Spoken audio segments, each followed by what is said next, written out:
ஏங்க இல்லை, நானாக இருந்தால் அந்தளவு கூட அவரளவு கூட ஆடி இருக்க மாட்டேன். அது வேறு, அது உங்களுக்கே தெரியும். மாஸ்டர் அதனால தான் என்னை வந்து எனக்குன்னு எடுத்து வச்ச சாங்கை கூட பாலு சாரே ஆடிட்டாரு. அது என்ன பாட்டு அது? இல்லை அது இல்லை, இன்னொன்று அந்த பின்னி பெடல் எடுத்து பிரிச்சு மேய போறேன்னு ஒரு சாங்கை போட்டு காமிச்சு எனக்கு கமிட்டே பண்ணாரு. ஜி இதுல நீங்க தான் இந்த சாங் ஆடுறீங்க, உங்களுக்கும் மேகாலிக்கும் ஒரு ட்ரீம் சாங்கு அப்படின்னாரு. அந்த சாங் இன்னைக்கு வரைக்கும் எனக்கு ட்ரீம்லேயே தான் ஓடிட்டு இருக்கு.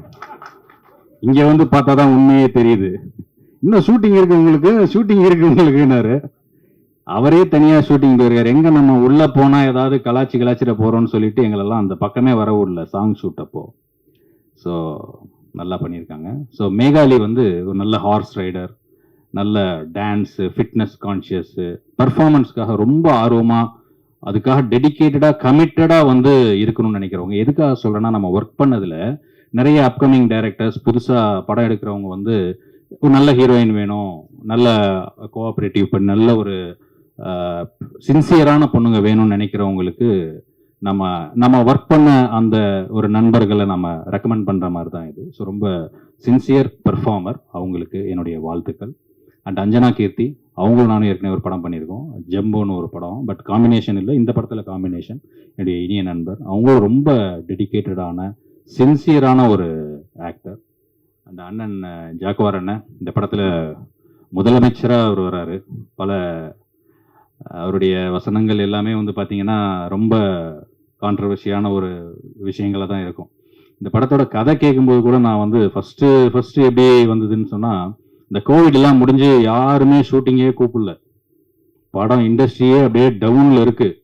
என்னடா இது ஷூட்டிங்கே யாரும் ஆரம்பிக்க மாட்டேன்றாங்களே, ஒரு ஃபோன் கூட வரலையே, படம்லாம் அவ்வளோதானா, இதுக்கப்புறம் ஆரம்பிப்பாங்களா மாட்டாங்களா, தேட்டர் வேறு ஓட மாட்டேங்குது அப்படின்னு நினச்சிட்டு இருக்கும்போது ஒரு ஃபோன் வந்துச்சு. சார் உனக்கு நான் பாலு பேசுகிறேன் அப்படின்னு ஃபோன் பண்ணார் அவர். ஓகே, ஏதோ ஒரு ஆடு சிக்குது, போய் ஒரு மீட்டரை போட்டுற வேண்டியது தான் அப்படின்னு சொல்லிட்டு முதல்ல நான் அவரை போய் பார்க்க போனேன். சார் போனதுக்கப்புறம் சரி கதையை சொல்லுங்கள் சார். என்ன சார் இதில் நம்ம 4 பேர் ஒரு கேரக்டர் பண்ணுறோம் சார், ஒரு இது சார், சரி கதையை சொல்லுங்கள் sir. Sir full controversy sir, படம் நீங்கள் கதையெல்லாம் கேட்காதீங்க, ஃபுல் கான்ட்ரவர்சினாரு. நான் ஒரு 4-5 வாட்டி கேட்டு பார்த்தேன், அதுக்கப்புறம் நான் கேட்கறதை விட்டேன். அடப்பாங்க சார், நீங்கள் படமாக எடுங்க, நான் பார்த்துக்கிறேன் டப்பிங்கில் அப்படின்னு சொல்லி. நான் ஸ்பாட்லேயும் இப்படி தான், நம்ம உங்களுக்கு தான் தெரியும்ல, நம்ம வந்து அதனால எனக்கு இந்த படத்துடைய கதை என்ன, அவர் என்ன பண்றாரு எதுவுமே தெரியாது. டைலாக் சொல்லுவாரு, கேட்போம், நடிப்போம், அவருடைய மைண்ட்ல தான் ஒரு விஷயம் இருக்கும். அப்புறம் திருப்பி அது இல்லைங்க ரீஷூட் பண்ண போறேன்னு. சரி ஓகே, அவர் வந்து ஒரு மனசுக்குள்ள ஏதோ ஒன்று வச்சிருக்காரு, ஒரு டைரக்டரோட ஃப்ரீடம். நம்ம போய் இதில் ஏதாவது கருத்து சொல்றோம், அது சொல்றோம், இது சொல்றோம், அந்த சுதந்திரத்தில் தலையிட்டு அவரை டிஸ்டர்ப் பண்ணக்கூடாதுட்டு நாங்களும் அவர் என்ன சொல்றாரோ அதை அப்படியே செஞ்சிருக்கோம். நீங்க படம் வரும்போது பார்த்து புரிஞ்சுப்பீங்க.